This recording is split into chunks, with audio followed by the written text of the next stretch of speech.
जय हिंद। पिछली क्लास में हमने रक्त से संबंधित 100 प्रश्नों की चर्चा की थी। आज नई क्लास में हम हृदय से संबंधित 50 प्रश्नों की चर्चा करेंगे। ये सभी प्रश्न आपके लिए इम्पोर्टेंट रहेंगे। तो आइए शुरू करते हैं। आज का पहला प्रश्न है, मानव हृदय में कुल कितने कक्ष होते हैं? तो मानव हृदय में कुल कितने कक्ष होते हैं? 4, जिसमें 2 आलिंद होते हैं और 2 नीले होते हैं। अगला प्रश्न है, हृदय किस प्रकार की पेशी से बना होता है? तो हृदय बना होता है हृदय पेशी से। इस हृदय पेशी की क्या विशेषता होती है? ये लगातार कार्य करती है, अविरल रूप से कार्य करती रहती है। अगला प्रश्न लेते हैं। अगला प्रश्न है, प्रश्न संख्या 3, हृदय की धड़कन को नियंत्रित करने वाला मुख्य भाग कौन सा है? तो हृदय की धड़कन को कौन नियंत्रित करता है? SA node. ऑप्शन भी एकदम सही हो जाएगा। इसे प्राकृतिक पेसमेकर भी कहते हैं और यह हार्ट बीट को नियंत्रित करता है। अगर आपसे पूछिए प्राकृतिक पेसमेकर किसे कहा जाता है, तो एसए नोड को कहा जाता है और इसका कार्य क्या होगा? हार्ट बीट को नियंत्रित करना। एवी नोड कहाँ पाया जाता है? एवी नोड पाया जाता है आलिंद और नीले के बीच में पाया जाता है। ठीक है, ये थोड़ा सा आप याद रख लेंगे। अब चलते हैं अगले प्रश्न की ओर। प्रश्न संख्या 4, शुद्ध रक्त को शरीर के विभिन्न भागों तक कौन पहुंचाता है? तो शरीर के विभिन्न भागों तक कौन पहुंचाएगा? धमनी। ऑप्शन भी एकदम सही हो जाएगा। अब चलते हैं अगले प्रश्न की ओर। प्रश्न संख्या 5, हृदय से निकलने वाली सबसे बड़ी धमनी कौन सी है? तो सबसे बड़ी धमनी कौन सी होती है? महाधमनी, जिसे क्या कहा जाता है? एरोटा। अब चलते हैं अगले प्रश्न की ओर। प्रश्न संख्या 6, निम्न में से कौन सी रक्त वाहिनी अशुद्ध रक्त को हृदय से फेफड़ों की ओर लेकर जाती है? देखो कौन सी रक्त वाहिनी पूछी है इसने, अशुद्ध रक्त को हृदय से फेफड़ों की ओर लेकर जाती है। तो हृदय से फेफड़ों की ओर कौन लेकर जाएगी? फुफ्फुसी धमनी। ठीक है, अब इसको थोड़ा समझ लेते हैं। देखो इधर मैं हार्ट का एक चित्र बना रहा हूँ और ये चित्र है लंग्स, फेफड़ों के। ठीक है, अब अपन बात कर लेते हैं। फुफ्फुस धमनी क्या करती है? हृदय से फेफड़ों की ओर रक्त लेकर जाती है। और ये रही फुफ्फुस शिरा। ये फुफ्फुस शिरा क्या करती है? फेफड़ों से हृदय की ओर रक्त लेकर जाती है। अगर आपसे पूछे कि फुफ्फुस धमनी में बहने वाला रक्त कैसा होता है, तो यह अशुद्ध रक्त होता है। और अगर आपसे पूछे फुफ्फुस शिरा में बहने वाला रक्त कौन सा होता है, तो इसमें शुद्ध रक्त बहता है। अब चलते हैं अगले प्रश्न की ओर। अगला प्रश्न है प्रश्न संख्या 7, मानव हृदय में रक्त का प्रवाह किस दिशा में होता है? तो किस दिशा में होता है? एक दिशा में होता है। और एक दिशा में होने का क्या कारण है? इसमें वाल्व लगे होते हैं। इन वाल्व का क्या कार्य होता है? ये वाल्व रक्त को विपरीत दिशा में जाने से रोकते हैं। अगला प्रश्न है प्रश्न संख्या 8, हृदय की धड़कन प्रति मिनट कितनी बार होती है?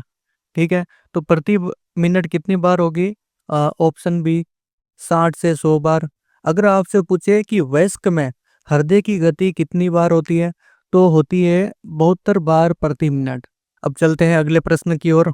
प्रश्न संख्या 9, हृदय में कौन सा वाल्व बाएं आलिंद और बाएं नीले के बीच में होता है? तो इसको समझने के लिए हम पहले अगली स्लाइड पर चलते हैं। इसमें देखो मैंने एक तरफ लिखा है दायां आलिंद और दायां नीले। अगर आपसे पूछे दायां आलिंद और दायां नीले के बीच में कौन सा कपाट पाया जाता है, तो कौन सा कपाट पाया जाता है? त्रिवलनी कपाट। इस कपाट को क्या कहा जाता है? Tricuspid valve. ठीक है, अगर आपसे पूछे बायां आलिंद और बायां नीले के बीच में कौन सा कपाट पाया जाता है, तो कौन सा कपाट पाया जाएगा? द्विवलनी कपाट। इसे एक नाम से और जाना जाता है, इसका अन्य नाम है बाइकस्पिड वाल्व। तो इसको आप याद रखेंगे। अब वापस अपने प्रश्न की ओर आते हैं। बायां आलिंद और बायां नीले के बीच में कौन सा कपाट आपको मिलेगा? Bicuspid valve. ऑप्शन सी एकदम सही हो जाएगा। अब चलते हैं अगले प्रश्न की ओर। प्रश्न संख्या 10, हृदय का वह भाग जो ऑक्सीजन युक्त रक्त को फेफड़ों से प्राप्त करता है। देखो ऑक्सीजन युक्त रक्त फेफड़ों से प्राप्त कहाँ से करेगा? तो ये प्राप्त करेगा बाएं आलिंद से। बाएं आलिंद में रक्त आएगा। अब इसको समझ लेते हैं अगली स्लाइड पर। देखो आपके सामने दोहरा परिसंचरण तंत्र का एक डायग्राम बनाया हुआ है। शरीर के विभिन्न अंगों से महाशिरा रक्त लेकर आती है दायां आलिंद के अंदर। दायां आलिंद से रक्त कहाँ जाता है? दायां नीले के अंदर। दायां नीले से फुफ्फुस धमनी रक्त को कहाँ लेकर जाएगी? फेफड़ों के अंदर। और फेफड़ों से रक्त आएगा कहाँ पर? फुफ्फुसी शिरा के द्वारा बायां आलिंद में आता है। ओके। और बाएं आलिंद से रक्त कहाँ आता है? बाएं नीले में। और बाएं नीले से रक्त कहाँ जाएगा? महाधमनी से होते हुए शरीर के विभिन्न अंगों तक जाता है। तो इसमें हमें क्या पूछा है? अब वापस अपने प्रश्न की ओर आते हैं। प्रश्न संख्या 10 में क्या दे रखा है? ऑक्सीजन युक्त रक्त को हृदय किस भाग में प्राप्त करता है? तो हृदय किस भाग में प्राप्त करेगा? देखो, बाएं आलिंद में। अगला प्रश्न है, हृदय की आंतरिक परत को क्या कहा जाता है? तो हृदय की आंतरिक परत को कहा जाता है एंडोकार्डियम।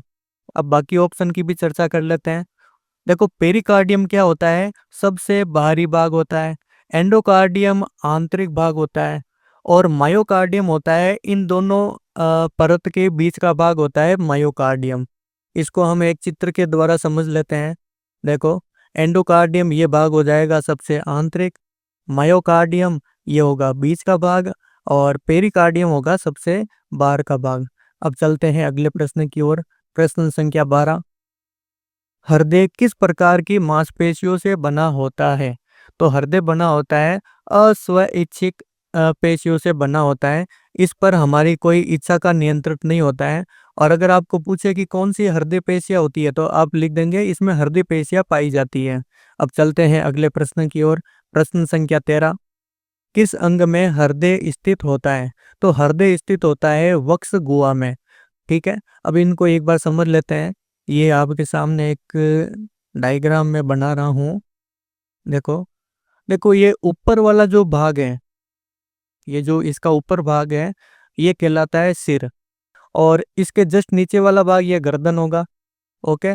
और इसके नीचे वाला भाग ये वक्ष होगा, जिसको क्या कहा जाता है? थोरैक्स। और सबसे नीचे वाला भाग होता है उदर गुहा।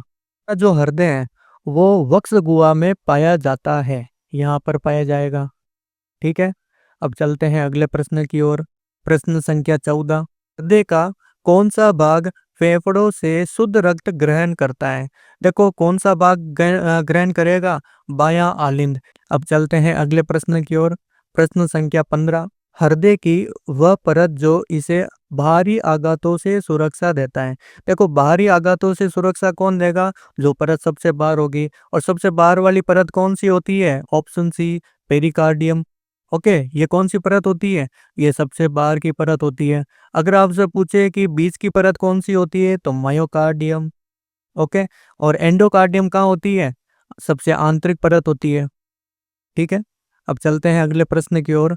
प्रश्न संख्या 16, दाएं नीले से रक्त किसके द्वारा फेफड़ों को भेजा जाता है? तो किसके द्वारा भेजा जाएगा? फुफ्फुस धमनी के द्वारा। और फुफ्फुस धमनी में बहने वाला जो रक्त होता है वो कौन सा होगा? अशुद्ध रक्त होगा। तो ऑप्शन सी एकदम सही हो जाएगा। अब चलते हैं अगले प्रश्न की ओर। प्रश्न संख्या 17, ईसीजी किस अंग की क्रियाशीलता को रिकॉर्ड करता है?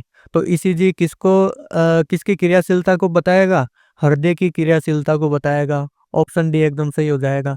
अगर आपसे पूछे ईसीजी का पूरा नाम क्या है, तो ईसीजी का पूरा नाम होता है इलेक्ट्रोकार्डियोग्राम। अब चलते हैं अगले प्रश्न की ओर। प्रश्न संख्या 18, निम्नलिखित में से कौन सा वाल्व दाएं आलिंद और दाएं नीले के बीच में होता है? देखो, इसने क्या पूछा है? दायां आलिंद और दायां नीले के बीच में कौन सा वाल्व पाया जाता है? तो दायां आलिंद और दायां नीले के बीच में वाल्व पाया जाएगा त्रिवलनी कपाट, जिसे क्या कहा जाता है? Tricuspid valve. ओके, तो ऑप्शन सी एकदम सही हो जाएगा, त्रिकपाटी वाल्व। अगला प्रश्न है प्रश्न संख्या 19, हृदय की मांसपेशियों को रक्त किस धमनी से मिलता है? हृदय को रक्त कौन देता है? कोरोनरी धमनियां। ये क्या करती है? हार्ट को ऑक्सीजन प्रदान करती है।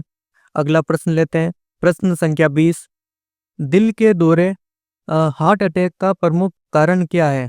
देखो, दिल के दौरे का प्रमुख कारण क्या होता है? हृदय की मांसपेशियों में रक्त प्रवाह का रुकना। अगर रक्त प्रवाह रुक जाता है तो दिल का दौरा या हार्ट अटैक हो सकता है। तो ऑप्शन बी एकदम सही हो जाएगा। अगला प्रश्न है प्रश्न संख्या 21, हृदय की मांसपेशियों को संकुचित करने के लिए किस अंग की मदद से विद्युत संकेत आते हैं? तो विद्युत संकेत कहाँ से आते हैं? पेसमेकर, जिसे हम क्या कहा जाता है, ऐसे नोड भी कहा जाता है। इसका कार्य क्या होता है? हृदय की मांसपेशियों को संकुचित करना। इसका प्रमुख कार्य क्या हो जाएगा? हृदय की मांसपेशियों को क्या करना? संकुचित करना। और संकुचित करके ये क्या करता है? हार्ट बीट पर अपना कंट्रोल रखता है। और ये क्या करेगा? हार्ट बीट पर अपना कंट्रोल रखेगा। ठीक है, अब चलते हैं अगले प्रश्न की ओर। प्रश्न संख्या 22। हार्ट अटैक का कारण क्या है? देखो, हार्ट अटैक का कारण क्या क्या हो सकते हैं? रक्त की कमी भी हो सकती है।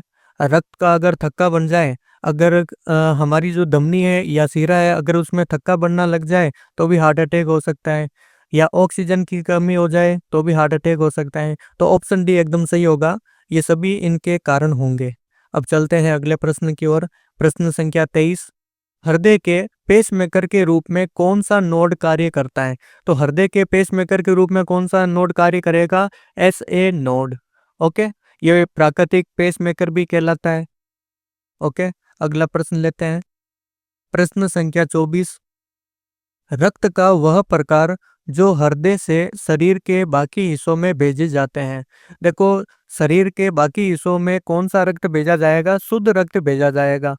और ये शुद्ध रक्त किसके द्वारा भेजा जाएगा? महाधमनी के द्वारा। ओके, अगला प्रश्न लेते हैं।